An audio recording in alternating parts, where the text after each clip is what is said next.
Galera, então para a gente finalizar a aula de hoje, eu vou trazer alguns casos para vocês, tá? Que o Sérgio Cavalieri Filho vai trabalhar no livro dele.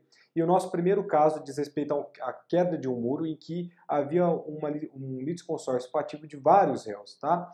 A prova pericial, nesse caso específico da queda do muro, apontava como causas determinantes quatro. A primeira causa seria a construção de um muro nos fundos de um terreno A, sem abertura para dar passagem às águas pluviais. A segunda causa, falta na ocasião de uma galeria de água pluviais na faixa do terreno destinada a tal fim, de responsabilidade da administração pública. A terceira causa, o aterro executado num terreno vizinho de propriedade de B, ou seja, tinha um aterro lá na propriedade ao lado da propriedade de B. E a última causa possível seria a má qualidade do muro, que foi construído e que caiu, tá?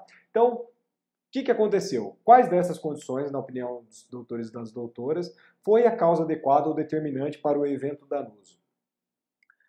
No caso em concreto, foi um caso julgado lá no Tribunal de Justiça do Rio de Janeiro, o muro construído por A nos fundos do seu terreno, sem abertura para dar passagem às águas pluviais, pelas seguintes razões. Tá? Então, essa foi o motivo, foi o nexo que gerou o dever de indenizar, ou seja, foi um muro construído por A. O A é o agente responsável por esse dano. Por quê? Porque antes do muro ser erguido pelo construtor, havia escoamento das águas de uma maneira natural. Então, através dessa faixa de servidão, existia um transcurso das águas pluviais sem maiores problemas. Era uma passagem natural e essa passagem foi bloqueada pelo referido muro, constituindo-se na causa direta ou adequada desse evento, já que com as chuvas que ocorreu lá no determinado período de tempo, ocorreu um represamento das águas e essa pressão gerou uma pressão sobre o muro da altura e, consequentemente, a queda desse muro. Então, graças à construção do muro, gerou, através de chuvas, um represamento da água, essa água fez uma pressão no muro da altura e esse muro veio a cair. Foi ela que, por si só, isoladamente, ou seja, a construção desse muro, que deu causa ao resultado e, em tema de nexo causal, é preciso argumentar com a realidade existente no momento do evento e não hipóteses, isto é, com aquilo que teria ocorrido se houvesse isso ou aquilo. A gente está verificando o que de fato poderia ter ocorrido ali naquele caso e o que ocorreu. Então, são regras ali de experiência, beleza? Então, a segunda ré, jamais poderia construir o seu muro sem deixar a passagem para as águas pluviais ou sem que o primeiro fosse construído a galeria para tal. Ou seja, o primeiro seria a administração pública, o primeiro deveria ter criado ali também, deveria ter construído uma galeria para passagem das águas pluviais, mas de maneira alguma poderia ter sido construído esse muro sem essa galeria construída pela administração pública. Então era previsível esse evento danoso, pois que só por uma extrema imprudência poderia bloquear o natural caminho das águas pluviais sem se atentar para um eventual represamento, pelo que também fica caracterizada a culpa da segunda ré, no caso, culpa pela imprudência, pela extrema imprudência da segunda ré, que foi a pessoa que construiu o muro, o que torna, óbvio, obrigado a indenizar os prejuízos sofridos pela autora, e as demais concausas, que seriam o aterro vizinho ao lote lá da autora, que é o lote de 14 no caso, e a falta dessas galerias das águas pluviais da própria má qualidade do muro que ruiu, embora tenham concorrido para o evento, não foram a sua causa determinante, ficando por isso excluída a participação das demais réis. Essa sentença foi confirmada pela 5ª Câmara Civil do Tribunal de Justiça do Rio de Janeiro, através da apelação 3807985. Tá? Nosso segundo caso, bem simples, é o seguinte: em primeira instância, uma empresa de viação, uma empresa de ônibus, foi condenada em danos materiais causados por um automóvel abarroado por um ônibus dessa empresa, ou seja, tinha um ônibus e um carro, ele estava parado na calçada com 2 pneus, ou seja, tinha um carro parado assim, estava parado com 2 pneus em cima da calçada e outros 2 na rua. O que aconteceu? Houve uma apelação e nessa apelação a companhia de viação ela alegou ter havido culpa exclusiva da vítima ou concorrente, no caso do apelado, pelo fato desse veículo estar estacionado irregularmente com essas 2 rodas sobre a calçada. O que aconteceu nesse caso? A 6ª Câmara do Tribunal de Justiça, através da apelação 6486, negou, o Tribunal de Justiça do Rio de Janeiro também, tá? Ele negou provimento à apelação, entendendo que o estacionamento em lugar proibido embora pudesse ter concorrido com o evento danoso, não afastava o dever de indenizar da apelante por não ter sido a causa adequada ao evento.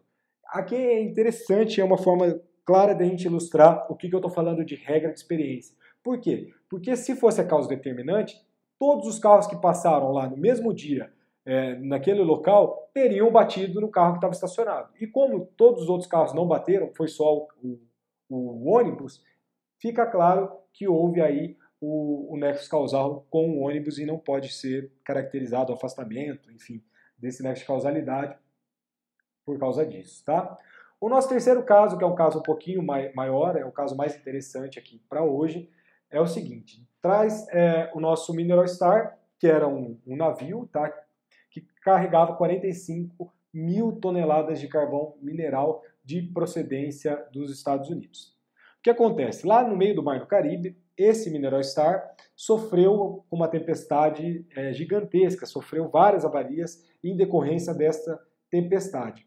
Ele conseguiu chegar no porto de Fortaleza, mas o casco dele exibia 2 enormes rombos na proa, por onde penetrava a água do mar, além de sérios danos na antepara dos porões primeiro e segundo, que já estavam completamente tomados pela água, já estavam totalmente inundados, os 2 porões em decorrência desse arrombamento da proa, na proa.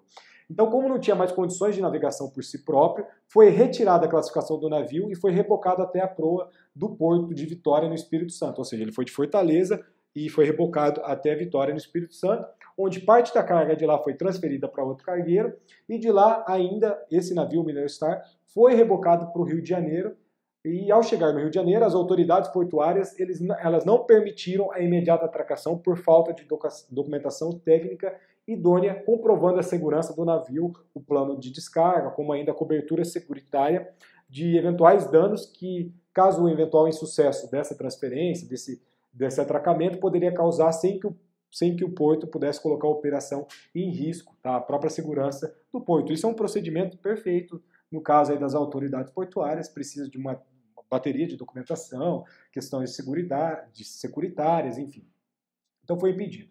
Na noite seguinte do impedimento lá pelas autoridades, aconteceu um grande temporal na Baía de Angra, que agravou ainda mais a situação da embarcação. Então, os ventos fortes eles deram ainda uma força na placa de aço da proa. Então, aumentou ainda mais o alagamento do navio, alagando até mesmo a praça de máquinas, de sorte que o comandante do Mineral Star teve que encalhar o navio na Enseada das Palmas, na Ilha Grande, lá para impedir o naufrágio desse navio. Era uma situação extrema, estava extremamente alagado o navio, a praça de máquinas estava alagada, a situação de naufrágio estava iminente, tá? Então ele encalhou ali no navio na Enseada das Palmas. Então, após permitir essa situação com algumas semanas e ainda ameaçando poluir a Bahia com essa carga tóxica, são 45 mil toneladas de carvão mineral. Então, o que aconteceu? O navio foi colocado em situações de reflutuar e foi rebocado até um estaleiro, que era o estaleiro mais próximo, onde ele sofreu reparos, de modo a permitir a sua atracação e a sua descarga lá no porto que ele já tinha interesse de atracar no Rio de Janeiro, que foi proibido e que, depois da proibição, na noite seguinte, ocorreu essa severa tempestade e aumentou ainda mais os danos do navio. O que aconteceu? A empresa proprietária desse navio ela ajuizou uma ação de indenização contra a companhia de administração do porto, pleiteando o quê? Não só os danos sofridos pelo navio no temporal, como também as despesas com reparo, manutenção, equipes de salvatagem, os rebocadores, bem como fretamento perdidos, ou seja, lucros cessantes durante os 10 meses em que a embarcação ficou parada. O que eles estão pedindo? Decorrência da tempestade que eles tiveram em Angra, o agravamento da situação, estavam pleiteando ali uma bateria de indenizações em decorrência, no ponto de vista dele, dessa chuva, dessa tempestade que deu em Angra, e se eles tivessem atracado, por óbvio, não teria sido agravado as condições em que o navio já estava, que não eram tão boas assim. O que aconteceu? Chegou no primeiro grau, foi julgado procedência sentença, e essa sentença no segundo grau foi confirmada pela maioria dos votos na Câmara, também no Tribunal de Justiça do Rio de Janeiro, lá na apelação civil 5.303 de 1993, mas nos embargos infringentes, lembre-se que agora no CPC novo acabou com essa história de embargos infringentes, mas tinha na época, existia uma diferença ali, e aí foi por maioria, o voto, então foi oposto a embargos infringentes, e através do voto do desembargador Laércio Mauro, foi afastado o nexo de causalidade com a companhia da administração do porto. Por quê? Porque foi entendido que a causa adequada dos danos, cuja reparação era reclamada na ação, não foi a recusa das autoridades portuárias em permitir a imediata atracação do navio. Qual que foi a causa imediata? Foi as avarias decorrentes lá do Mar do Caribe. Se não tivesse acontecido aquelas avarias, não tivesse acontecido a tempestade lá no Mar do Caribe, esse navio conseguiria atracar no porto no Rio de Janeiro. Então, qual que foi a causa primária? Foi essa tempestade no Mar do Caribe. Tanto é que ele teve que ser rebocado de Fortaleza até a Vitória e de Vitória até o Rio de Janeiro. Então, assim sendo, desconsiderando a relevância da licitude, da recusa da atracação, porque as autoridades deveria agir daquela forma, era uma maneira lícita na recusa da atracação, porquanto as autoridades tinham que zelar pela segurança das instalações e dos serviços portuários contra os riscos decorrentes do precaríssimo estado em que se encontrava esse Mineral Star. Então essa negativa foi absolutamente irrelevante no contexto em que os fatos ocorreram. Não se erigiu em causa adequada, porque em abstrato não tinha como efeito normal agravar os danos sofridos. Então, nesse caso, restou afastada o nexo de causalidade quanto à companhia da administração portuária. Gente, a gente finaliza então mais uma aula. Essa aula é referente ao dia 3 de abril. Estou muito feliz, eu não corrigi ainda as atividades de vocês, mas já dei uma olhada. Estou satisfeito, é mais ou menos isso que eu quero mesmo. Eu sei que vocês criaram uma resistência, uma determinada revolta ali na questão do mínimo exigido de 500 palavras, mas trabalhem com jurisprudência, é fundamental para a formação de vocês, formação tanto acadêmica quanto profissional. Concurso público cai muito informativo, cai muita jurisprudência, posicionamento, súmula vinculante, e na vida prática de nada adianta o doutrinador A falar uma coisa e o doutrinador B falar outra, sendo que o Tribunal de Justiça não entende assim, ele entende por ser. Então, a gente precisa aprender a trabalhar com jurisprudência. Vou forçar vocês sim a trabalharem assim, porque lá na frente, quem sabe um dia vocês vejam o motivo de eu estar cobrando isso, tá? Então, muito obrigado. Se vocês estão vendo isso na sexta, bom final de semana. Se estão vendo no sábado também, bom final de semana.